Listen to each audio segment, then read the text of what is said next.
Hello again. This is one of the addition to my last series of videos, which are based on law of karma, to some extent genetics, and some information on reincarnation. As promised before, I'm going to talk to you about one more gene and then maybe put forward some questions and see if we can explain it based on what I know about the stuff. So there is one more gene called FOXP2 gene. This particular gene controls several other genes. And the mutation occurred about maybe 100,000 years ago or so that we as human beings developed the language. If you look at the animals, the chimpanzees or any other, they all have the same gene, but changes have occurred to some extent, and that probably led to the control of our speech or development of the speech. So this particular gene mutation over a period of time, which has occurred only in number of amino acids or so, and that has given human beings the power to talk. Of course, you know, the structure of the mouth, the larynx, the muscles, the tongue, the teeth, all of them contribute to the speech, as you know. So it is not single factor that caused us human beings to produce a sound, a speech, and a language. There is a mutation which is noted in this particular gene, and people who have a FOXP2 gene mutation in human beings have problem with the language, the phonation, and speech. My question is, why would somebody get this mutation that makes the human beings not talk properly? Certainly there is no real answer as to why this particular gene mutation should occur. Again, we can bring in the law of karma to explain this.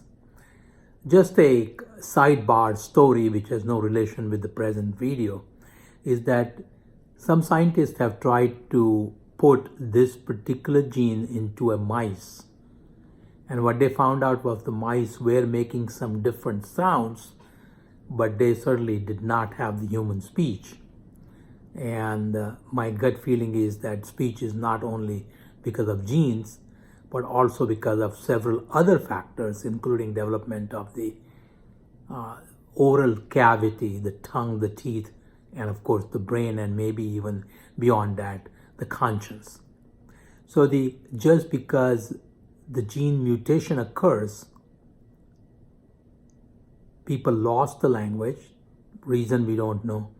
And when that gene mutation, that gene was injected into the mice did make some different sounds, but did not have the speech. I'm going to talk to you about something which is very important to know. In one of the videos, I had mentioned about three bodies: the physical body, the astral body, and the causal bodies. And then there is, of course, a spirit. An easier way to explain this might be that if you take a mirror, which is in a frame, which is, say, a wooden frame, and you have the reflection of the sun. If you would take out the wooden frame, the reflection of the sun would still continue. If you put it into a different wooden frame, this reflection of the sun will continue. So now to say what each of these would represent would be the reflection of the spirit, the God, would be the reflection of the sun. The wooden frame is a physical body. The glass is an astral body. And the reflecting material which makes glass reflect the images or create the images is the causal body, one which causes. So now the reflecting material, causal body, the glass, which was astral body, which is now reflecting the Spirit of the Lord, and it is encased in the wooden frame, which is the physical body. At the time of death, the wooden frame is taken out and the glass with the reflection of the sun and the reflecting material which made the glass a mirror finds another frame and becomes another physical body with astral causal body and reflection of the Lord being the same.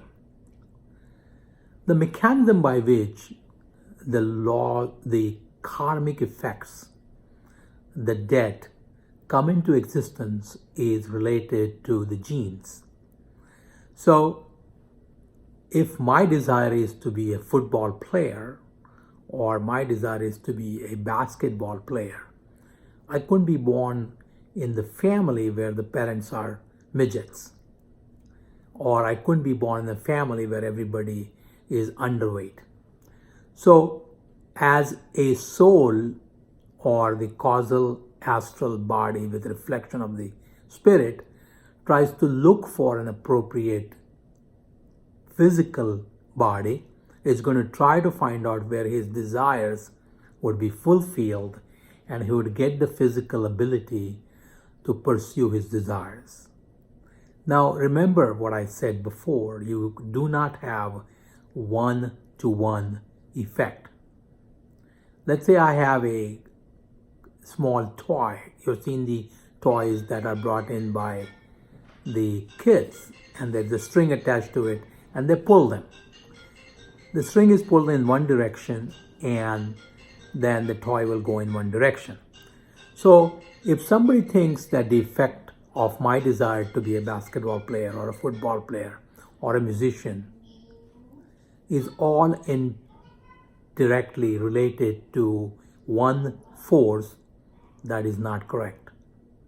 There will be several forces and one would be pulling in another direction, angular direction, circular direction, and the resultant of all these forces would be what that particular toy will move.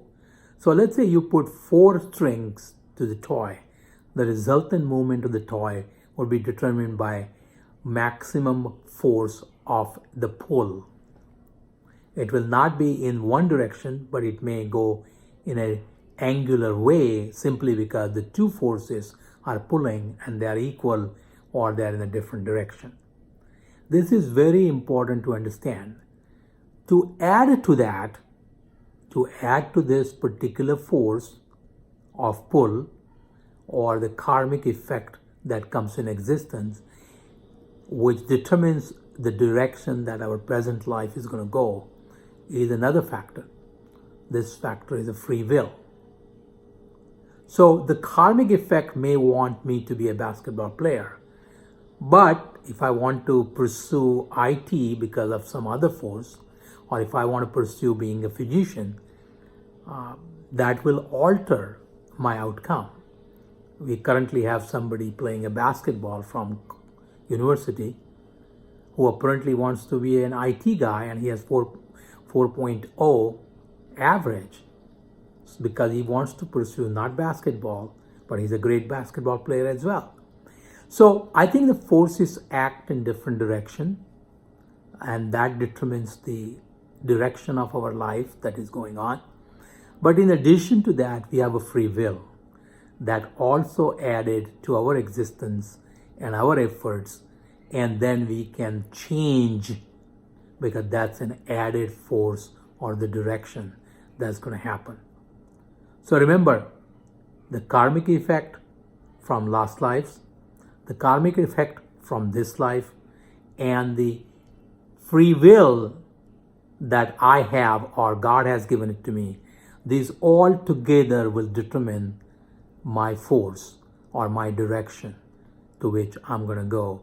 Whether I'm going to succeed, I'm going to fail, or I'm going to change the direction of my current life. Thank you for listening. I hope you like this. I'm going to go back to obesity for my next video, and then we will go back to this kind of discussion. If you like it, please subscribe. Thank you for watching. Have a nice day.